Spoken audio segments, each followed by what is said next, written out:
I want to thank you for tuning in to another episode of the Play Sheet Sports Podcast. On this week's episode, I'm joined by Troy Lilly, the founder of Coalfields and Company.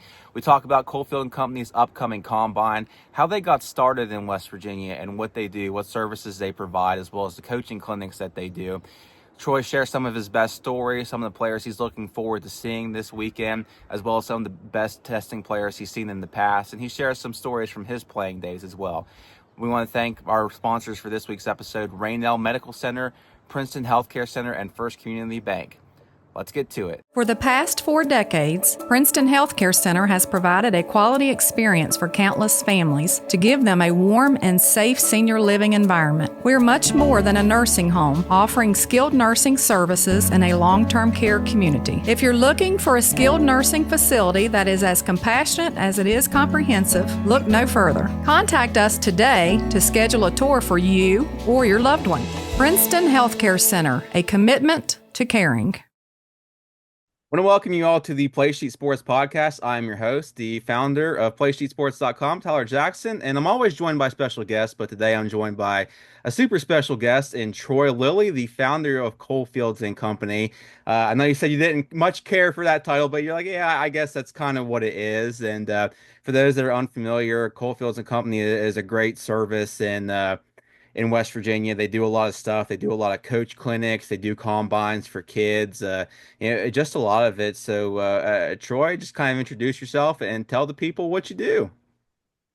Yeah, so I appreciate you having me on. Huge fan of what you've done, and I'm really happy that Play Sheet Sports has really taken off as even faster than I know what you thought it would be. But I'm not necessarily surprised. I always felt it was, if you were involved, it was going to do well. So appreciate you having me on. But yeah, so what I do with Coalfields, I like to not use myself like I like to say we, because there's a lot of people who do help.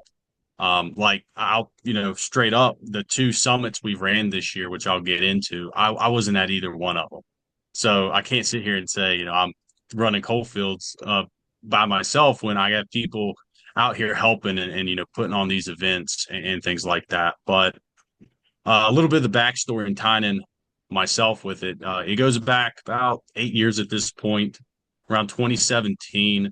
I'm from West Virginia, from Beckley, played at Woodrow Wilson, went and did a PWO up at West Virginia University, played up there for a few years, and then towards the end of my career going into grad school, stepped away from football. Never really wanted to be a coach. Everybody in my family's a coach, but never called for me much. But I wanted to stay connected. And so we kind of started, it was mostly me at this point, just doing some coverage of some players. And when I say coverage, I don't ever like to say what we do is journalism, because I know the difference. Like, you're a journalist, there's a whole other level of storytelling and stuff like that that goes into it. We were merely just kind of offering a football perspective of, hey, here's this player, here's what we think about him. And, hopefully somebody who can, maybe offer him a scholarship comes across this, can do something about it and help him out. And, over time, we got a bit more organized with it. It took off quicker than we thought it would, just because, it was kind of just like a small blog at the time. But we gained a lot of followers. We gained a lot of interest, just because I don't think there was a lot of coverage in terms of the recruitment aspect of it. Back then you did have your 24/7 and your rivals, but those, and still to this day, they still only cover your guys who are going to go predominantly FBS. And even statistically, that's going to be 2 or 3% of all players. So we saw that there was a lot of players in our state that just were not getting any type of recruitment coverage, because journalists like yourself kind of have to pivot outside of football season to basketball, to baseball, to wrestling, to all that stuff. So we kind of filled in there, and it grew. And we explored different things over the years. And one of the first camps that we saw that kind of had an exposure element to it was the 304 Elite Camp back in, I'm going to mess up the year, but I'm going to say 2018 or 2019, ran by really good people. And they just were not able to continue doing it up until about 2022. And at that point, we saw an opportunity for kind of us to fill the void. We really hadn't dipped our toes into doing events at that point. But we were like, well, we know all the coaches, we know all the players, we have plenty of coach friends that we can get involved to help put on an event. And since then, we've probably put in double digit events, and I think they're all pretty successful. We try to do the best we can to get them set up. So that's kind of the short version of where we got to what we do at Coalfields. So where did your interest come in with it? Because you had mentioned obviously you were a good high school player at Woodrow, and you did the preferred walk-on route at WVU. And I know you have a lot of other things, and we'll talk about that too. But where did specifically this part of it come into? Because like I said, your dad's still connected to the high school game, and he's built a network there. Your brother's a coach at Independence, and he was a coach at Concord. So he did a lot of recruiting of players too when he was at the college level. What kind of really sparked your interest in doing this? Because I know it's a lot to take on because what you guys do is specialized, but it helps a lot. You talked about our forms of journalism being different. But I think your transfer tracker is one of the best tools in the state. Like I wish we could take that and exploit that for different sports as well, basketball, especially with the way rules are now. But how did you come up with the idea of actually doing all this? I wish I had like a memorable answer to it. I actually don't remember it too much. I was still in college. I had a bunch of other stuff going on, and if I could say one thing that I like to do is I like to take a lot of information, a lot of data, and try to simplify and organize it so that other people can find use of it. And at that point, you have hundreds and hundreds of players, over 100 plus schools.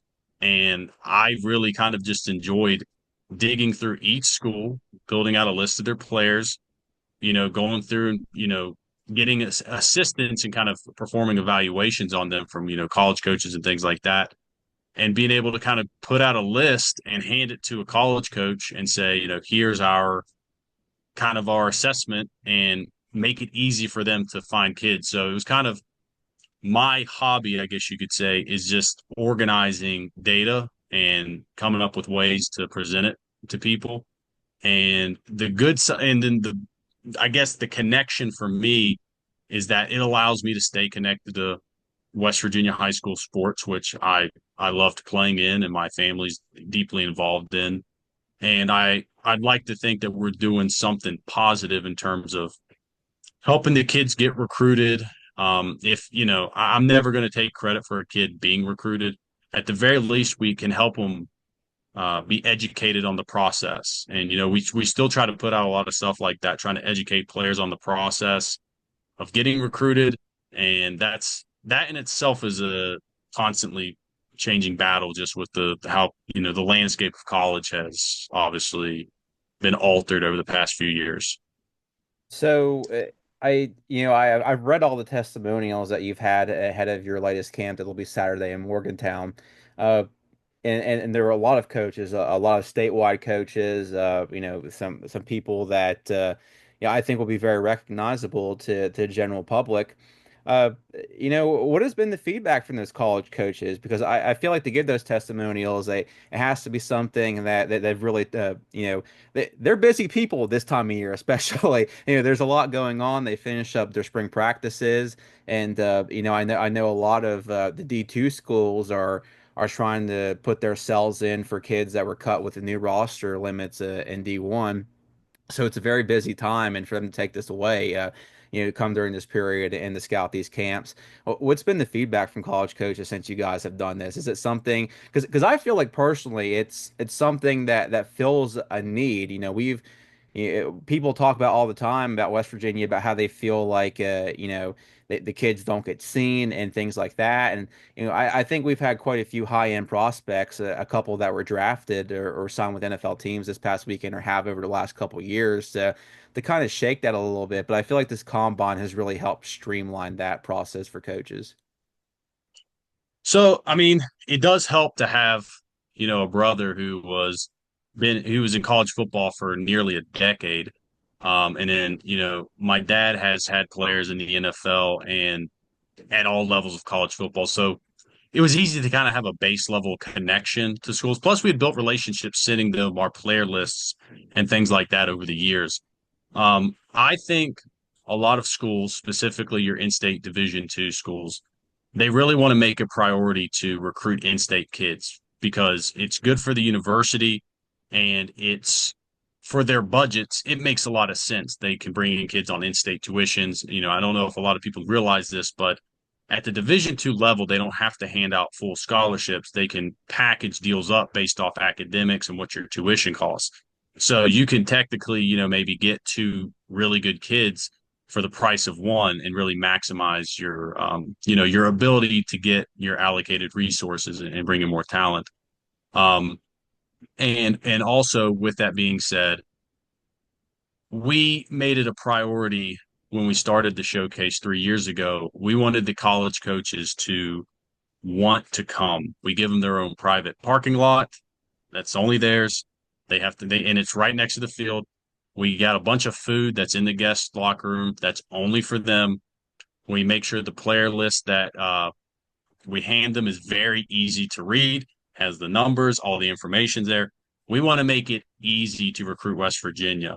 That was one of our first principles when we started it. And just for people who might not understand the industry, you know, a big reason West Virginia has historically been quote unquote under recruited is that it's not very efficient to recruit here. So if imagine you have limited budget, limited time, you could go to Charlotte, North Carolina and visit and see 10, 20 high schools in the span of a day or a weekend because they're all isolated there, high population areas. You're going to get to see all these players in person, talk with them, and do all your types of in-person evaluations. Where in West Virginia, outside of Charleston, and even then, you don't have these high population centers. Like Morgantown is considered one of like the most urban areas, I guess you could say, in the state, and there's still only really two high schools in it. You count Trinity in there, and so we try to make it as easy to recruit West Virginia as possible. So we want to give the players on a platter to the coaches. Here's all their information, and jump all over and meet them. So I think between us doing that and there's a built-in incentive for them to want to recruit in-state kids. It's made our event very attractive for them. Plus, we try to incorporate it into all the events are ran by not the events, sorry, the drills and positions are ran by college coaches. So that way we're ensuring that the kids are doing things that the colleges want to see, but we're also kind of letting them recruit a little bit. They kind of want to be the ones running the drills because now they can get their hands, they're the ones meeting these kids and building that relationship. So now it's kind of getting to a competitive level.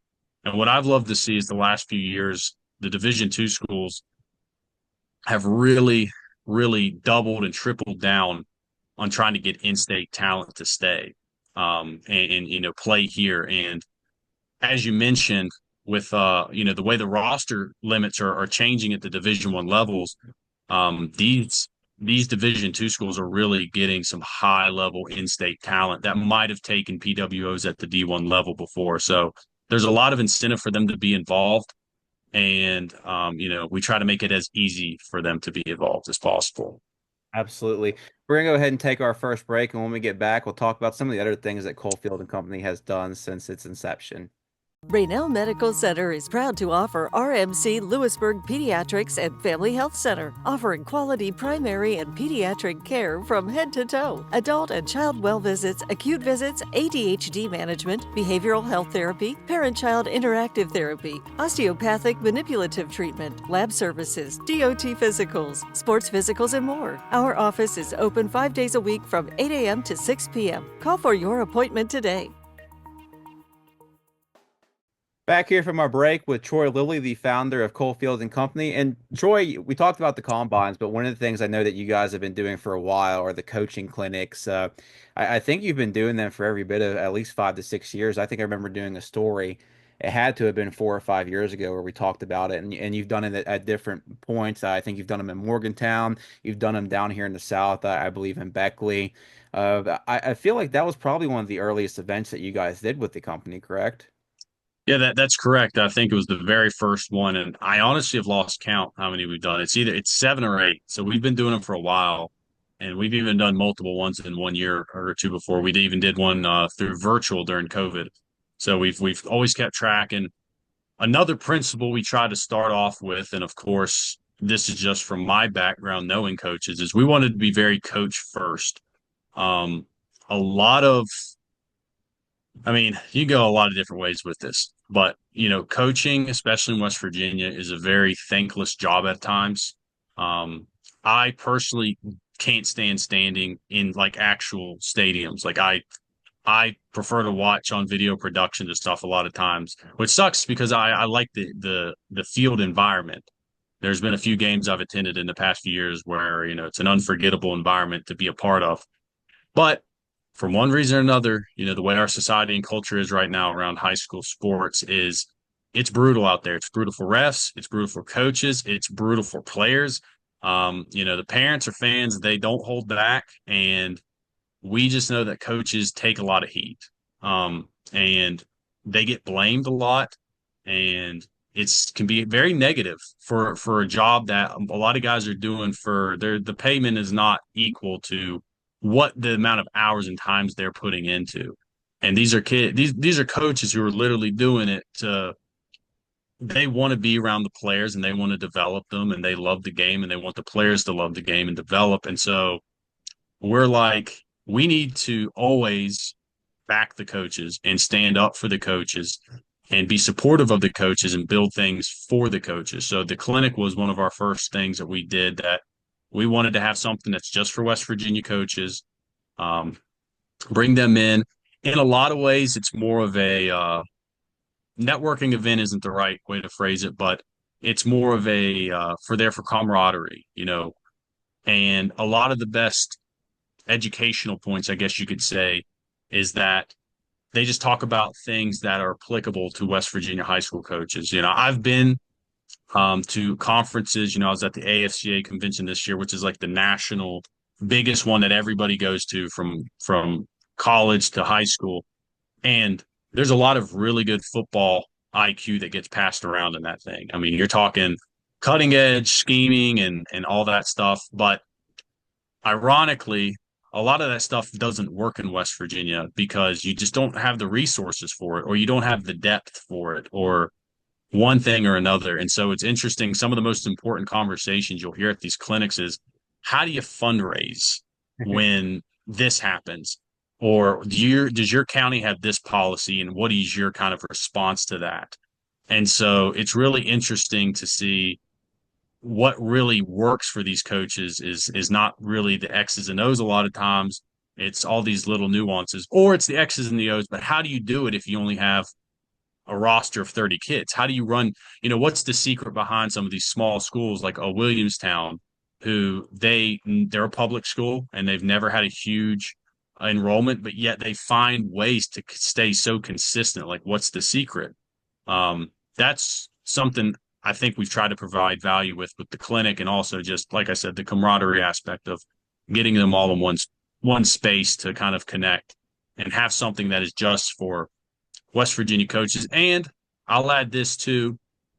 It's kind of like a testing ground. A lot of these coaches, it's kind of a badge of honor to go speak at a Glacier clinic or one of these massive clinics. And a lot of coaches, their first time they ever present in front of other coaches is at our clinic, which is easier because it's a small clinic. We usually have 40 to 50 coaches there, and they're people that you already know. So it's not like you're talking to a bunch of strangers. So we're kind of helping them prep for their big clinic that they might do future on in their lives or their career. It's funny you say that because I've seen some of the pictures that you guys have shared from your clinics, and it'll have the opening slide of a coach and what their presentation is all about. And I that's why I like Coaching Insider's website because they have a lot of coach like clinics. Like they usually do the Nike Coach of the Year clinics too. And it just gives you a different perspective. I think one clinician that you've had, I think, is Dave Moneypenny, and he has such a unique one because he's coached at, I think, at Fayetteville. His last year, he said he had to break out different practice notes because he was used to working with rosters of 19. His last year, he had like a roster of 35 kids. But those are Yeah. the challenges that you're talking about that the different schools have, and that's something that more schools, I think, are facing even at the double and triple A level. You look at Fairmont and Bluefield, and a lot of those sidelines and even independents, they don't have 90 kids like some of the bigger schools. They're dealing with rosters of 40. How do you deal with that with attrition and your practice plans? So I think that's a really interesting and unique perspective. We like to think of it on the outside more so like the scheme, what are these different things? But there's so much more that goes into it that I don't think a ton of us realize on the outside, and that gives us a bit of a unique perspective. One thing I do want to ask you about, because I know you said you haven't been at all of these summits, but is there one kid that's tested particularly well that's just really stood out to you over the entire time that you've been doing this? So from inception to now, or like this past off season? Inception to now. Ooh, I'll have to dig back because we just announced, well, we didn't announce it. We kind of just, we reported on it was, we had Wyatt Milam, JJ Roberts, and Nick Malone all signed to go pro. I would say kids that just stood out from the get-go would have been, Zach Frazier from Fairmont probably had some of the best film you'll ever see out of a lineman. And then you realized when you were watching that film, he was a freshman that year. And you're just like, oh man, this kid's going to be a huge issue. So he was one of those guys that stood out. I think you got in the area when Mookie Collier kind of had his big breakout season. I mean, watching he's just next level speed. Like everyone else is running at a different gear, and he just goes around them. Ooh, I'm just trying to think because that's a great question. There's just been so many good players that's come through. One of obviously our early favorites was Tyson Bagent. I mean, those Martinsburg teams from the 2016 to 2019 span are probably the greatest teams in state history. I mean, I know that it's probably a little bit of recency bias, and you could really never compare to previous generations. Just there's different variables at play. Yeah. But I mean, they didn't just dominate in state; they dominated out state. And Tyson Bagent was obviously like one of the best players in that stretch, if not the best. And then I'm trying to think of recent. Trying to think of like any kind of ones that people might not expect. That isn't a name that comes out often, but is just fantastic. I'm drawing a blank. I tell you why too, is because like I go through so many names, like they kind of all blend together. Like I'll see a name from a kid who played at like Van High School in like 2016, and I'll remember him. But asking me to draw that name out is like near impossible. It's like hidden in some part of my brain. But no, like I definitely say the best I've seen is Zach Frazier, Tyson Bagent. Um, those are the two that jump out immediately, and Mookie Collier. I know that's kind of like easy answers. I'll go with all Kennedy winners and like second round draft picks. That's What really really hot take there. Well, it's interesting you say that because, and I say this with just by prefacing it with, I think between 2016 and 2020, there was probably an unreal run of talent on this state in football as far as a lot of those kids, Darnell Wright, the two kids from Spring Valley, and Mookie, and all those kids that have gone D1. But I think that run was probably one of the best that we've ever seen. And you mentioned all those kids, like Frazier, the Stills kids that came out. Dante, I think was a fifth or sixth round pick for the Cardinals, and he's actually gotten some playing time as a rotational defensive lineman. You mentioned Tyson Bagent, who was, I believe, undrafted, and he worked his way into the backup quarterback role. Should have been drafted. Definitely should have been Yeah, drafted. But absolutely. But there's probably that D2 sort of deal with him. There have been a lot of good players. Uh, you know, it, I, t- I I'll tell you one more too that gets forgot is Grant Harmon from Martinsburg. Yeah, I don't think he decided to play anywhere in college, but talk about he had like I don't remember the stats, but was like could have been first team all state all 4 years as a defensive back and a quarterback. I mean, just a baller, just a gamer. I think he was part of their undefeated basketball team that lost in the state championship game to University. I think he was on that team. But yeah, just a good all around athlete too. You had mentioned the point of within the last year. Is there a kid that stood out to you in the last year that you feel like has tested extremely well?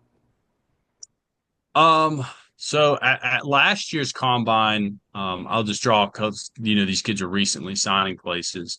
Some players that I thought that really upped their stock was Toby Lafferty from Winfield, who ended up signing at Marshall, Lane Watson from Roane County, Ace Flores from Martinsburg. All these guys ended up going um, to places. Well, I think Lane, I'm not sure where he's going yet, but I know he has offers from like VMI and stuff like that.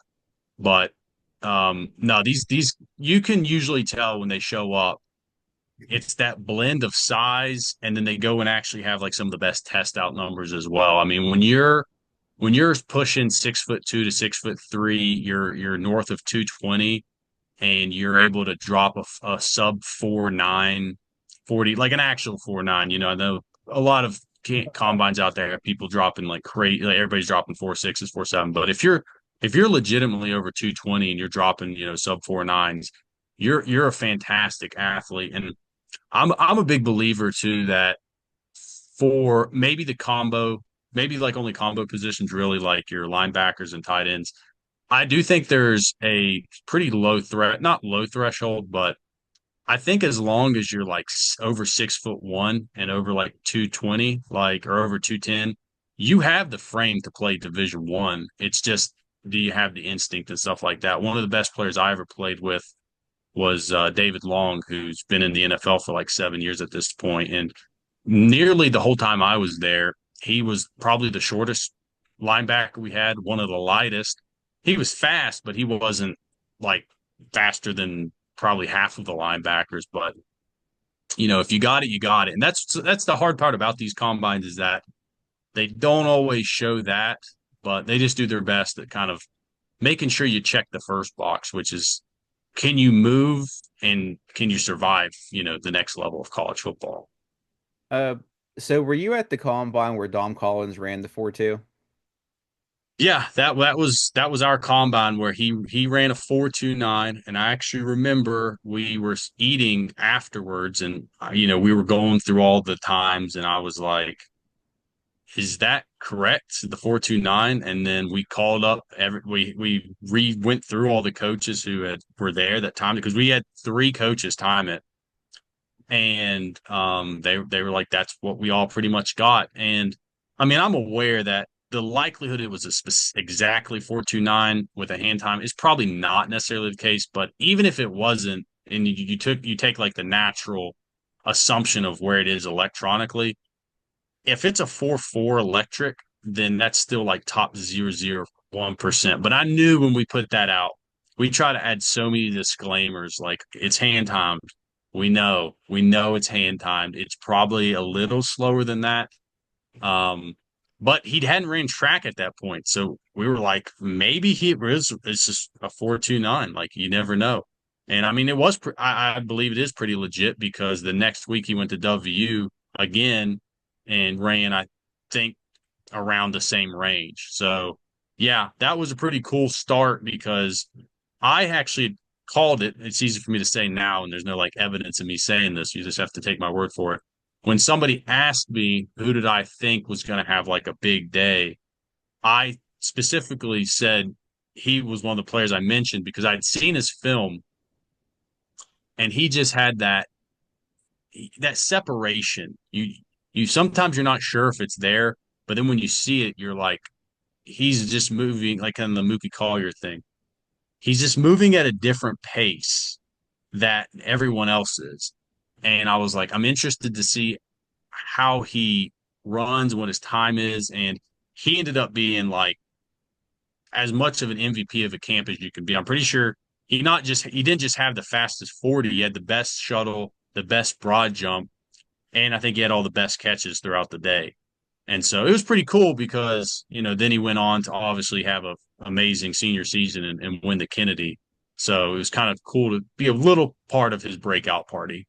So segueing into a little bit of that, what goes through your mind when you're looking at those test numbers and you see something like that? Because I don't care if it's high school or, I look at the combine 40s just to see like, something like that. And if it's like if I see anything like 4.3, I'm like, okay, that's pretty impressive. When you see 4.2, like you're getting into that territory where Adidas offers you an island or something, all those crazy promotions that we see. And whether or Yeah. not it's the 40 or it's the bench press or it's the shuttle time or three cone or anything like that. What kind of comes to your mind whenever you see like an eye-popping number, an eye-popping test number?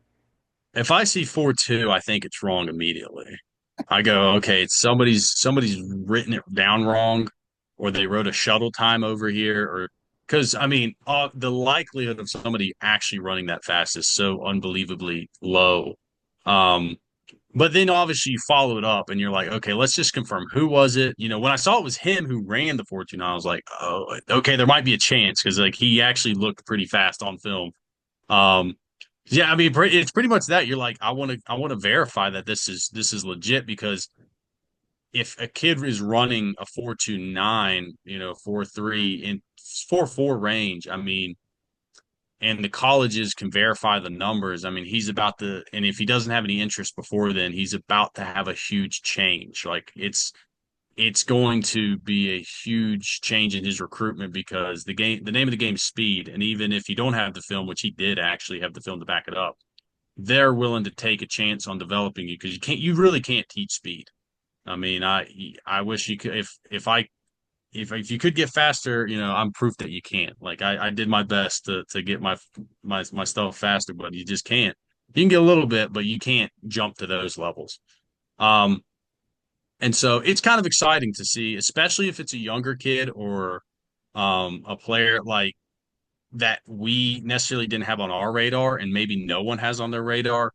Because we reach out to a lot of coaches when we do our invites and say, hey, you're the expert here. Some of these kids don't have film, and we want you to, invite a few kids. If we don't have them on our list, we have full faith in you to invite your own players.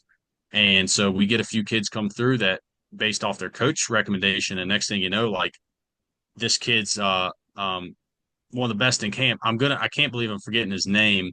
You might be able to help me with this. He was a running back from North Marion when they were in the state championship. I want to say Uh, Aaron something.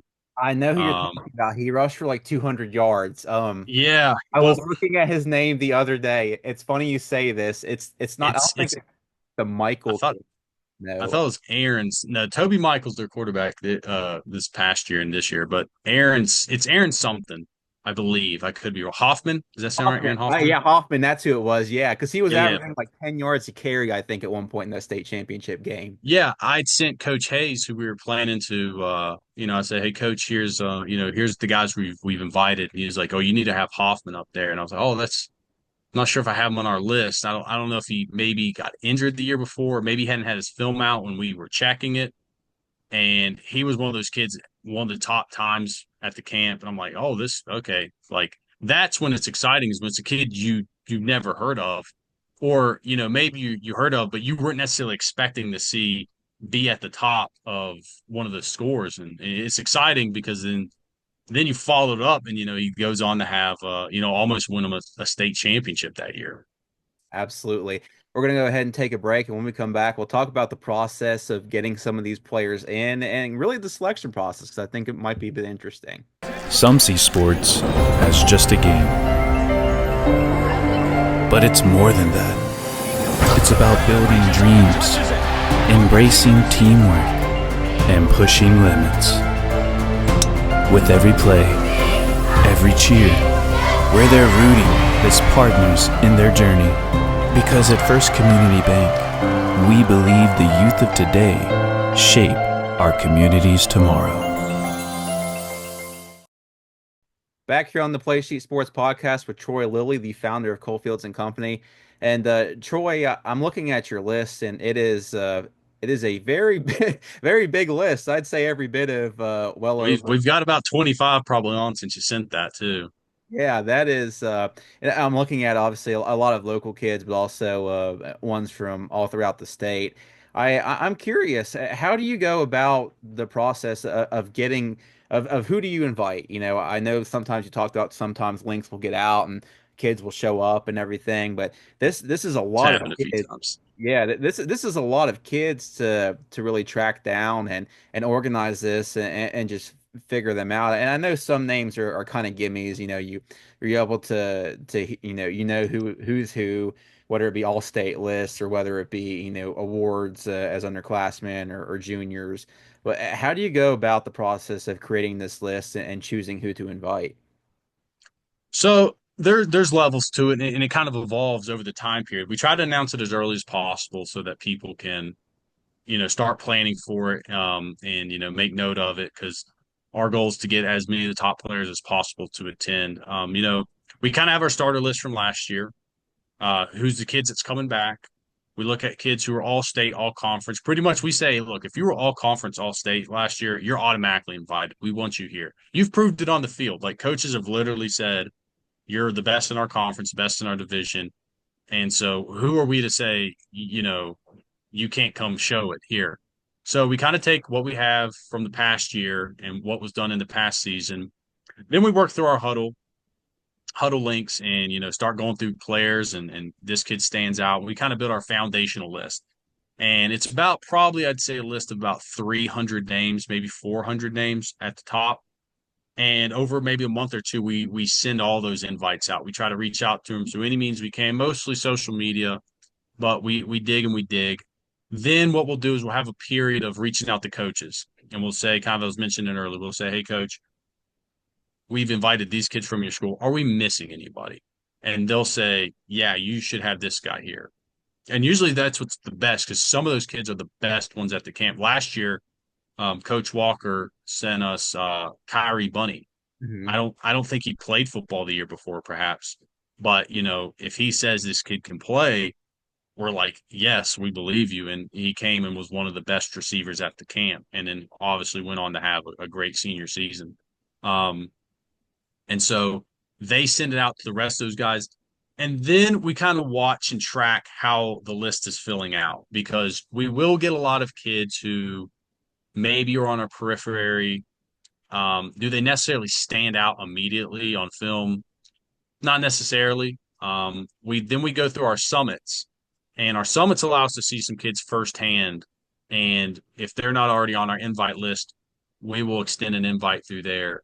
And then basically, as we get closer to the combine, we start sharing links, and we're just kind of pacing it because we can hit 200. Like 200 is the amount of kids we can fit in there. We put a hard cap on it because if you kind of go above that, then you're sacrificing kids being able to get reps and things like that, and there's just too much going on. But to be fully transparent, a lot of times if there's a senior and maybe he doesn't have a ton of film, but he played varsity, and he really wants to come, we'll probably let him come because you just never know. We try not to be arrogant about who we think's what. We try not to be, the judge and the judge and jury about, oh, you can come and compete because the last thing I want to do is have a kid who's worked really hard and wants to come and try to earn some attention for himself and us tell him no. So we just try to do the best job of being exclusive by giving the top players the earliest chance to register and get in. And then if we do have spots open, we'll try to supplement with kids who are really wanting to come. Maybe they haven't really put out a ton of great film, but like I said, who is it for us to say you can't come compete? Because like I said, some of the best players we've had at this combine in the past few years are kids who had very little film or no film and simply just wanted an opportunity. So it's trying to balance that bridge. But I will say this: if you're a top player and you didn't get registered, it wasn't because you didn't have time. So you can't blame someone else taking your spot. We gave them; they've had months to register for this thing. Looking over this list, is there a certain player in particular that you're interested in seeing on Saturday? You know, I have a couple that I'm interested, obviously, from a locals perspective, and I think at the top of that list for me might be Isaiah Conley, just because talking to your dad, he he's talked him up a lot, and he expects him to test out really well. Like he thinks that he is legit. He has Power Five potential, and like you said, you've looked over some film of some of these kids. You're familiar with some of them. Uh, do you uh, do you have any in particular that you're really interested in seeing this weekend? I mean, definitely. Yeah, there's a lot of guys. Conley's definitely one of those players. He kind of fits into kind of what I was talking about earlier with those players. I mean, you're 6'2", 6'3", you're pushing over 200, 220. And if you can run, colleges are going to be interested in you because you check the boxes of the physical needs. And now as long as you can put the technical side of it together, especially if you're an edge rusher specialist, I mean, you really only have to make, I mean, if you get three, you could play, 70 snaps. If you get 3 sacks, you're like an All-American. Like that's just the name of the game. It's like, the tackle from LSU said, but if it's the other way around, you're offensive tackle, you give up 3 sacks, you're terrible. So it's just kind of dependent on the position. Some players I've specifically looked at on film recently, and I'm interested to see how they look in person. There's a lineman from Morgantown named Blake Buffington. He has like one of the best opening clips of a lineman I've seen in a long time. Just talk about a strong guard just flying out and decapitating linebackers. I mean, I love those guys, those linemen that can move, but he's also like 6'2". So he moves like those really aggressive small guards you play against in high school, which were like when I played linebacker in high school, some of the hardest players I played against were those small, squatty body linemen because they can get underneath you. Healthy They're type. quick. Yeah, they're brutal. Now it doesn't translate well to college because everybody's fast and then everybody's also like super big. And then you get those guys with long arms and you can't touch them. Mhm. But when you get a guy like that who can move, but he's like 6'2", okay, now you're looking at somebody who could really translate that game to the next level. Um, there's going to be some interesting tight end prospects as well. Uh, a player we actually spotlighted him this week, Josh Armentrout from Musselman. He's lengthy. He's like 6'4", 220. So I mean, like I said, checks those boxes out the gate physically.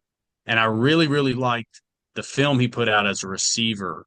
And I think he will be a very attractive prospect to colleges is as long as he moves well, in their opinion. And everybody has a different opinion of what moves well and what doesn't move well. But I'm interested to see how he looks, just getting a chance just to be a pure receiver and showing what he can do movement wise. And if he, like I said, if he can put up like a decent 40 and stuff like that, he'll have a lot of schools really interested, in recruiting him. One thing, and your dad talks about this with you because he'll talk about some of the insights from you playing at the D1 level. But for kids that go to the NFL, he said at the college level, these kids are just kind of insane, like their pain tolerance. I think he mentioned one time you had an injury that that was essentially like bleeding out, but you didn't tell anybody because you might lose opportunity there. I just talk about the struggles, and obviously it's hard enough as a preferred walk-on, but just battling with those kids because you talked about it. There are a lot of things that you can't teach that some of these kids have, and there seems to be just a level of crazy with some of them, like just to be able to take on hits like this and just keep going. Talk about essentially what kids really don't understand about the D1 level and what separates it. Because your dad had mentioned a lot of those guys think they're going to the NFL. Most of those guys think they're going to the NFL. Yeah, there's a lot of different aspects to it too, because a lot of it also depends where you're from. So, I mean, if you're from an area that has a lot of kids getting recruited, and you know a lot of kids who've gotten Division One or has gone to the NFL, your perspective is going to be a lot different because that's your reality. So, you know, there's always a joke about when we were up there, like all the Florida players thought they were going to the NFL, but you can't really blame them because if you look at the high schools they went to, I mean, they probably personally know double-digit players in the last decade who've went to the NFL. Whereas, like the high school I went to, we've had, Doug Legursky. He's probably the only player who's been in the NFL in decades. So it's just a matter of what you're around and what your expectations are. Um, I'll say the big change going up a level, and is that at the high school level, uh, margin of error might not be the best term, but you need certain characteristics to be successful. And the more characteristics you have, the more successful you're going to be. And it's like, I keep referencing checklists, but that's a lot of it is, what's your size, what's your athleticism, what's your instinct, what's your work ethic. In high school, you could just be really good at two of those and be one of the best players in the state. And then in college, you got to have at least three. And then once you get into, the division one level, there's a new one that comes into play, which is like, how much do you actually love the game of football, like the playing side of it? For me, I'll be the first to say the playing side of it, I realized when I got to that level, I didn't love the actual playing side of it as much as I liked everything else about it. I really always enjoyed like the team aspect, the camaraderie aspect, all the memories I have of high school football that that I grew up with, 75% of them don't take place on the football field. It's, bus trips and, practices and stupid things we did, stupid or things we shouldn't have, making fun of, something we did in we talk about some of our JV games more than we talk about our varsity games. Um, and then when you get to Division One, it's like this in Division Two, but the time demands at Division One are a little higher, just because there's a lot more at stake financially for everyone. Um, it really tests how much you love it, and you'll see the guys who end up making it to the NFL from the Division One level, they check every single box. They're not just have the size, they're not just have the speed, they don't just have the instinct and the work ethic, but they also love it. And so you kind of have to have all five to make it to the next level. And some of those you're born with, some of them you can decide to have. But it's really the margin of error really dwindles when you go up a level. So I know you do a lot of work, obviously, with Coalfields on the statewide side, but I've mentioned it since I've been here. I think the South has just really taken a leap when it comes to its competitiveness in football. I said, basically over the last 25 years from the South had basically just been Bluefield as a legit statewide competitor, and then the rest of it not so much. And I think over the last 7 years that's shifted a little bit. You've seen James Monroe in the state championship game. You've seen Greenbrier West get back. Obviously, Bluefield's been very competitive, but Princeton made a run at it too. Independence has turned itself into a perennial contender. As a player that played in the area and then one that does a lot of hands-on work with these metrics, what do you feel like has changed for our area that has lifted it to just a different level as opposed to what it was? That's a great question, and I've thought about it. And to be honest, I actually don't know. Like, I wish I had a good answer and I could just go on like a 5 minute theory on, this demographic and, this change of rule. But I actually don't know. I mean, sometimes it's just a matter of people landing in the right places. You get good coaches, land good jobs. At the end of the day, most coaches are going to say this too. It comes down to the Jimmies and the Joes. So you'd probably have to look at some type of demographic change in terms of improvement at certain levels. It could be a policy thing, like on a governmental level. I mean, if kids are taken care of better at the primary grades, they might develop into more things growing into forward. Or if you take care of um, if they've somehow found a way to improve nutrition. I mean, I know these are like kind of like off the wall things somewhat, but you never know what really could feed into uh what causes things to change. But I genuinely don't know what the causation of kind of the rise of the talent would be, other than maybe some off the wall theory on this change or this policy came about, and therefore this whole generation that grew up were just better athletes, or it could be something else entirely. I'm not sure, to be fully honest. Absolutely. So You're kind of in a prime spot right now. You have a company called Athlinked, and what that focuses on a lot, correct me if I'm wrong, is you help schools with identifying transfer portal. You take all the data and you customize it, and you basically make it categorized, and you make it a lot easier for schools that are trying to see kids that are in the portal. Tell me about the idea and the concept behind this, because we've talked about it before. But I feel like that fills such a huge need, and going back to the whole roster cut thing at the D1 level, I feel like that's just essentially that much bigger for programs, especially at the D2 level, when they're all fighting for these kids that you might be a preferred walk-on or a fringe guy at the D1 level, but you could be a program changer in a lot of ways for a D2 school. And I talked to your dad about this because I asked for his perspective, and he said, if you're a D2 coach, this is where you make your money. And I feel like a program like Athlinked really helps with that. Yeah, so I mean, it's kind of the same theory as with Coalfields. I like taking data and researching and organizing it and giving it to people to where they can use it. And once again, it was not something I set out to necessarily build a business around. It actually was me helping my brother when he was at Concord. Like a lot of Division II schools, there's limited resources, there's limited time, there's limited staff, and during COVID, the rules changed in college football substantially. And this connects to high school football as well, because annually there used to be only about 1,000 to 2,000 transfers. The majority of those are grad transfers anyway.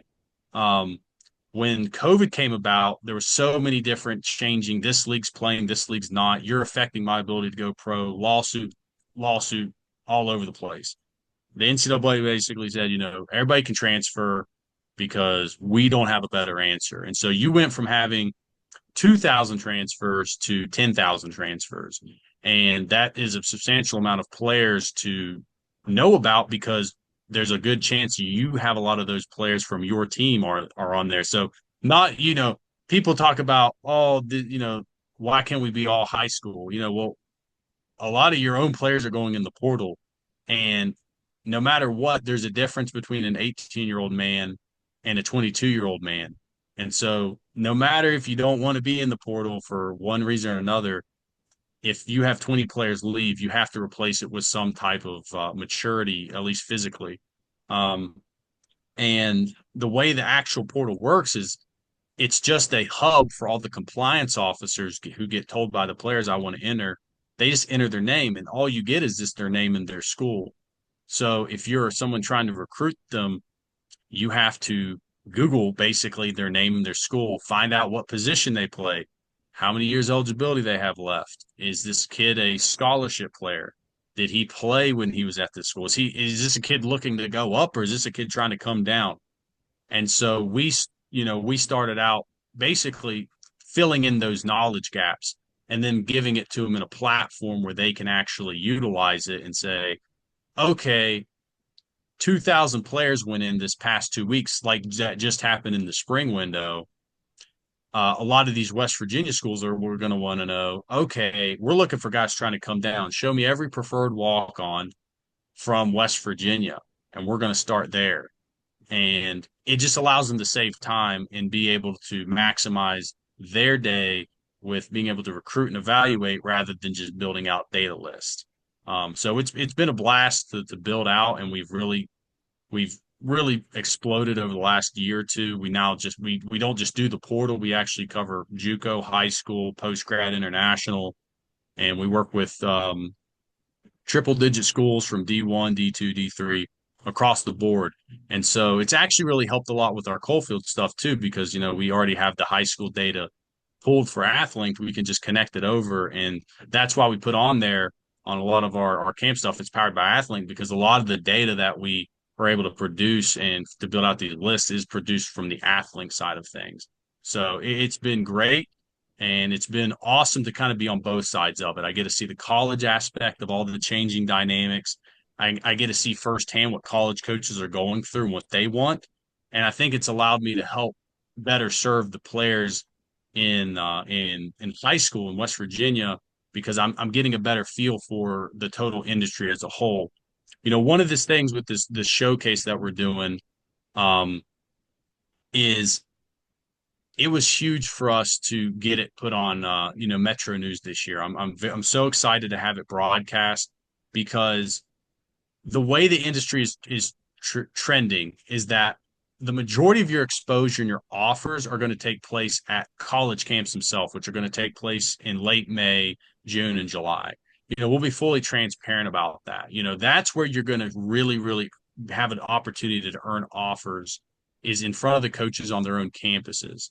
So we want to make this showcase not just solely based on exposure, we want to make it a memorable event in itself. So that's why we're trying to make it a spectacle in a lot of ways. You get to go on TV, you're going to be interviewed, you're going to be you're going to be able to go back and look. And we're going to have kids from I mean, I think we have 60 or 70 different high schools going to be represented at this thing. So there's going to be a lot of kids who they'll never have the opportunity to play on TV just because maybe their school's too small. And this is going to be their chance. So it's been cool to help us guide what we do with Coalfields by what I've learned on the athlete side of things on college. Yeah, I think that's a great partnership. I have a good relationship with the folks at Metro News, and I think that's terrific. The NFL dominates the news cycle by televising. Like 2 months ago, it's the right after Super Bowl, it's the combine, and then we just had the draft. So I think that's a great idea, and I think your clarification on that link is really good too because. I didn't realize what all information coaches got in the portal. I didn't realize it was just a kid's name in their school. I thought maybe eligibility was on there, but providing all of that, like if you have to go Google the kid, like that's such tedious work that they really don't have time to do. So it Yeah. does serve a lot of purposes in that role, and I didn't really I understand the extent of it. The last question I have for you, I'd mentioned this to share with the people. What is your best John H. Lilly story? I would, I've you kind of mentioned a story earlier that kind of rang a bell with me, which is my senior year, we have all these expectations because senior years it's the culmination. Hmm. You first get your taste of varsity as a sophomore. At least I did. Some of my buddies got to play freshman. I was too small, but I got to play some sophomore year.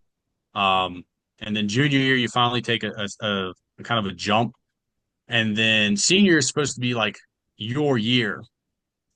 And uh, my our very first scrimmage, I was actually playing against Coach Mays when he was still at South Charleston. Um, they had I'm going to forget his name. I think it was A.D. Cunningham. I could be wrong. That sounds right when I say it, but I could be wrong. He was supposed to, he was like this big D1 player, and I was so excited to go against him. And on the second play of the scrimmage, I was trying to scrape over. Somebody stepped on my cleat. I fell back on my arms, and somebody fell on me, and my elbow just completely, dislocated. And it's so funny because the reason this came to mind is just because he's been around for so long. He knows me, and he just knows injuries and things like that. And everyone around me is just like screaming and running because it did look kind of ugly. Hmm. And I just remember him walking over to me, and it honestly is what I needed at the time. He was just like, saw my arms faced the wrong ways, is like, yeah, he needs the ambulance. And then, I get up and walk across the field and, go to the hospital, and they just, move on without the scrimmage. But no, that one stands out to me just because to everyone else, it kind of seemed like insensitive or dismissive, but it's mostly because he's seen it all. It's not the first dislocated elbow. It's probably not, we probably saw one later that season, maybe from someone else, but it's also because it's what I needed at the moment. Because the last thing you need to do when somebody has like some horrific injury is to freak out, because then you're just going to freak them out. So that was a Casually funny comes up one. and And he's like, yeah, he needs an ambulance, and just like, yeah, he's just gonna need shipped off here. And then no, it was a fun 2 weeks too, because they went and told me at the doctor, and doctors are always going to be very conservative with their projections because it's liability, and I get it. And they said, you're probably out like 10 weeks. And at that point, that's your senior season. Like, you don't, that's the worst 10 weeks you could possibly be out in your life at that point in time. And, I remember I was pretty much on the verge of tears because like everything had just been like flipped on its head in 24 hours. And he was just, he asked me, he's like, "You think you can play?" And yeah, I think I can play. And we were able to make it work. And obviously, it set me up for a very interesting senior season because me and him and my brother, they were all my brother was the defensive coordinator. We kind of went head on the whole year because they would pull me from the game the minute like they thought we were good. And so sometimes I was like in the second quarter. And so I was always like super upset because I want to play my senior season. They're like, "Well, you're lucky we're letting you play at all." Um, but no, that was a pretty funny one, and it worked out because I had a great senior season, and my elbow works perfectly fine now. So it wasn't like I didn't really hurt it. If I probably hurt more people with it because they gave me this like huge surgical brace that I don't even know how was game legal. That I probably hurt my teammates more than it hurt me. I think I'd seen Max post that story before. Like you guys were trying to do like a makeshift brace for a little bit, weren't you? Or Yeah, well, my we ordered a Dawn Joy and the official braces that you're supposed to use that you see all the linemen have on their knees and stuff like that, and it wouldn't arrive until like week 2. And so week 1 we had to use what we had, which was the brace that they had given me at the hospital, but it was made out of a very flimsy metal. It had like a plastic dial on it, and you can't have certain type of metal that is exposed. So we worked with the trainer for like 3 or 4 hours before the game, taping different pieces of pad over it, and we would bring the refs in and they'd have to clear it, and they cleared it. And I'll say this: I didn't play that game much because I was really out of shape because I didn't practice at all or run or do anything. And we were fortunate enough to actually like kind of blow them out, so I didn't have to be in the game that long. But that surgical brace did absolutely nothing like on the football field. Like I'm pretty sure the first time your instinct is to extend your arm. I mean, it just literally broke through all of it. And so it was pretty used. All that work was for nothing because it did not help me at all. But then I got the Don Joy and that thing locked me up all good.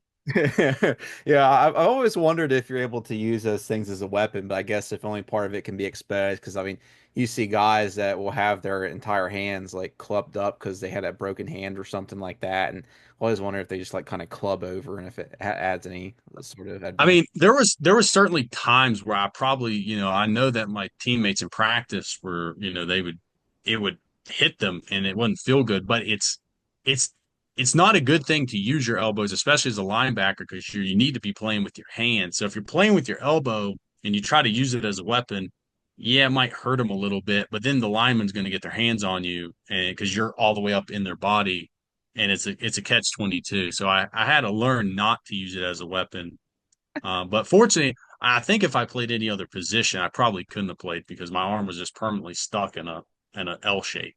So I mean, I can't really be a maybe a lineman perhaps, but nah, it was a fun run there. Absolutely. Well, before we hop off here, just one final plug. Tell us about the Combine, and I know you mentioned Metro News will be streaming it, but I think it's going to be delayed. Is that correct? Yeah, so we want to be very straightforward that it's very much a test run. And I appreciate Metro for, I don't know if risk is the right word, but they're sinking a lot of investment in manpower and equipment into trying to put this thing on. And there's really not a good example of it out there to base this off of. I mean, you could say the NFL Combine, that's the best you can do, but the NFL Combine's a whole different animal because that takes place over the span of days. It's one by one. I mean, it's a lot different than how we're going to do it because we're going to run it like an actual camp. And when you run like an actual camp, you have to be very efficient with everyone's time. So there's going to be a lot going on at once. I mean, you're going to have 200 athletes on that field, and we're going to try to be keeping them doing something at all times. So we actually had a meeting earlier today just talking through all the different logistics. And we got it has to be detailed, like this camera needs to be here, and we need to have this here so we can see this, and there need to be constant communication. So it's going to be a whole production. And so I really appreciate them, willing to take that on and make this special, because I think it really will be make the event very memorable for the players. And so, in total, I'm excited for the event because it's grown every year we've done it. We're going to hit 200 probably on our cap limit days out, which will be a record. Usually we hit it like the day of. So the kids are obviously wanting to do it more than ever. We have a ton of really fantastic athletes who've registered for it, so the talent level is going to be high. From my understanding, we're going to have every non-Division One school in attendance, because Division Ones aren't legally allowed to attend independent camps, and so all at this point, the only thing we can hope for is just good weather. I mean, last year we hit rain and it worked fine. So honestly, as long as we don't get like a monsoon or a bunch of lightning delays, then we'll push through. So I'm excited for it. I'm excited for the kids to put it on, and it's hopefully going to be a memorable event for everybody involved. Absolutely. And you can always check out Coalfield Company's content at coalfields.org. They have tons of stuff there. They have, you have player rankings, but year by year. They have a transfer tracker, which again, I say is probably one of the best tools in the state.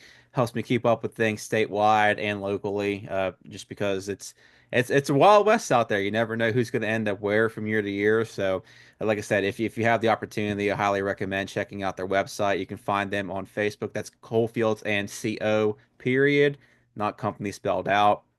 A bunch of great resources. But Troy, I want to thank you for joining me tonight, and best of luck on Saturday. It should be a lot of fun. I'm looking forward to seeing the finished project and a lot of how these times that they transpire.